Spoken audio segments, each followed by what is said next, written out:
बोलिए हर हर महादेव की जय हो। तो दोस्तों हम काफ़ी दिन के बाद हम लोग वीडियो बनाने बैठे हैं। बीच में हम लोग चले गए थे वृंदावन घूमने के लिए, तो आज हम लोग वीडियो बनाने के लिए बैठे हैं और आज हम लोग एक महादेव का एक छोटा सा प्यारा भजन बनाने जा रहे हैं। अच्छा लगे तो लाइक करें, कमेंट करिएगा और कमेंट बॉक्स में हर हर महादेव जरूर लिखिएगा।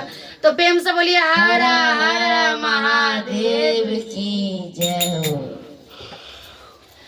आचरा पसार दया मांगली हो, घर बाजा ई के बेरिया आचरा पसारी दया मांगली हो, घर बाजा ई के बेरिया ई के बेरिया, घर बाजा ई के बेरिया ई के बेरिया, घर बाजा ई के बेरिया।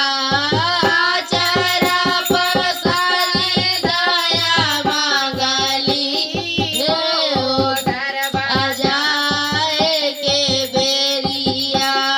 सासुर लागी मांगली हमरो जीरो जगरबा, सासुर जीला मांगली हमरो रोजी गरबा।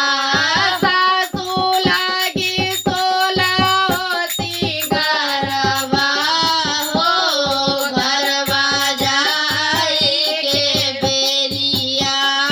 सासु लागी बोला होसी गरबा हो, घर बाजा ई के बेरिया।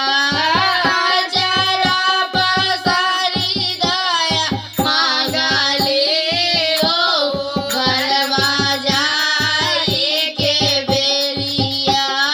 देवर लागी मांगली हमरो जीरो जगरबा, देवर लागी मांगली हमरो रोजी गरबा। गोतनोल गोदी के लाला नमा हो, घर बाजा ई के बेरिया। गोतनोलाई गोदी के लाला नमा हो, घर बाजा ई के बेरिया। आचरा पसारी दया मांगली हो, घर बाजा ई के बेरिया। नानाद लागी मांगली हम सुंदर से सजनामा, नानाद लागी मांगली हम सुंदर सजनमा। औरत गोदी में बालकबा, हो, घर बाजा ई के बेरिया। गोदी में सुंदर से बालकबा हो, घर बाजा ई के बेरिया।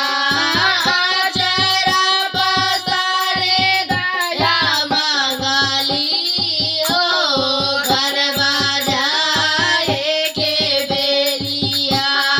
पाती लागी मांगली हमरो जीरो जगरबा, पाती लागी मांगली हमरो रोजी गरबा।